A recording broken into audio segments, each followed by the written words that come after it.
Good day, esteemed members of the board. Today we will delve into critical aspects of cybersecurity within cloud environments, focusing on best practices and emerging technologies to safeguard our organization's digital assets. First thing we want to look at are the fundamental properties of cybersecurity in cloud computing. So there are three different core principles that are essential. The first is going to be confidentiality. Basically, we want to ensure that the data is accessible only to authorized individuals. Second, you're going to have integrity. Integrity is when we maintain the accuracy and reliability of the data. And then finally, we are going to have availability, which is guaranteeing that the data and services are accessible when needed. These principles interrelate to form a comprehensive security posture. For instance, ensuring data confidentiality and integrity supports its availability by preventing unauthorized alterations or access disruptions. In cloud environments, mechanisms such as encryption, access controls, and regular audits are implemented to uphold these principles. For example, encrypting data at rest and in transit protects its confidentiality and integrity, while robust access controls ensures that only authorized users can access the sensitive information. To mitigate potential risks in our cloud infrastructure, we should adopt the following practices. We want to conduct regular security assessments. So we want to watch out for any kind of weaknesses, any kind of penetration, any kind of potential open doors or vulnerabilities that our system has. And we want to be checking it on a regular basis so that anything that we may discover that we haven't discovered yet will be addressed before we find our system being threatened by it. We want to implement strong access controls, so we want to utilize the role-based access controls and enforce the principle of leaving privilege to limited user permissions.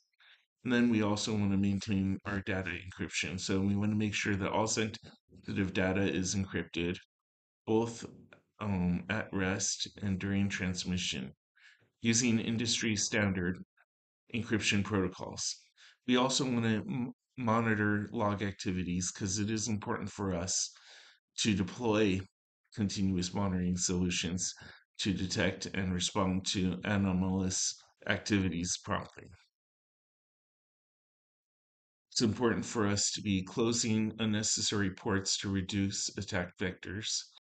So we want to perform regular port scanning and looking like Nmap and other tools identify what open ports people may use to access their entry.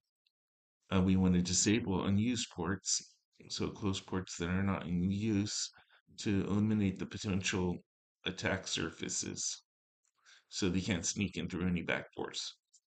We also want to configure firewalls appropriately to set up firewalls to restrict traffic only to essential ports, enhancing the network security. We want to patch management and software updates in the cloud. Okay. So aside from closing unnecessary ports, we also want to patch management software and updates in the cloud. Timely patching is vital to protecting against unknown vulnerabilities. So ways we do this is we want to establish a patch management policy. We want to define the procedures for regularly updating all software system. We also want to automate updates where possible. So use automation tools um, to help keep everything updated promptly will help reduce window exposure. So we also want to test patches before deployment because we want to make sure that the patches aren't going to interrupt any business operations. And so it's important for us to test them in a controlled environment. And one of the things we want to focus on when protecting our cloud is understanding vulnerability window. A vulnerability window refers to a period between discovery and vulnerability and the deployment of a patch. So there's the 0 day vulnerabilities exploited before a fix is available, posing significant risks. There's also a post-patch period, time between patch release and its application, during which the system remains vulnerable. So reducing this window of time is crucial by promptly applying security patches and updates. The next thing we want to look at is mobile device security and bringing your own devices, and then the role of artificial intelligence. With adoption of bring your own device policies, securing mobile devices paramount. So with mobile device management, we want to implement solutions to enforce security policies on personal devices accessing corporate resources. So, along with the management side of things, we want to focus on behavioral analytics. So, utilizing the AI monitors user behaviors, detecting anomalies that may indicate security threats. And then also, AI driven threat detection will help us to respond to emergencies threats in real time, enhancing mobility app security. According to the NIST's publication SP 1800-22, organizations should implement security measures that protect data access from personal devices, addressing challenges unique to the bring your own device environments. So let's look at the future of AI and mobile app security, because right now artificial intelligence is transforming mobile app security by real-time threat detection, where the AI analyzes user behavior to identify and respond to threats instantly.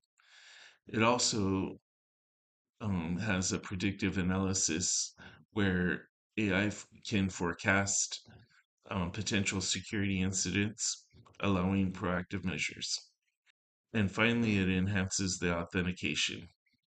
AI supports biometric behavior authentication methods and strengthening access control. As the AI technology evolves, its integration to mobile security strategies will become increasingly sophisticated, offering enhanced protection against emerging threats.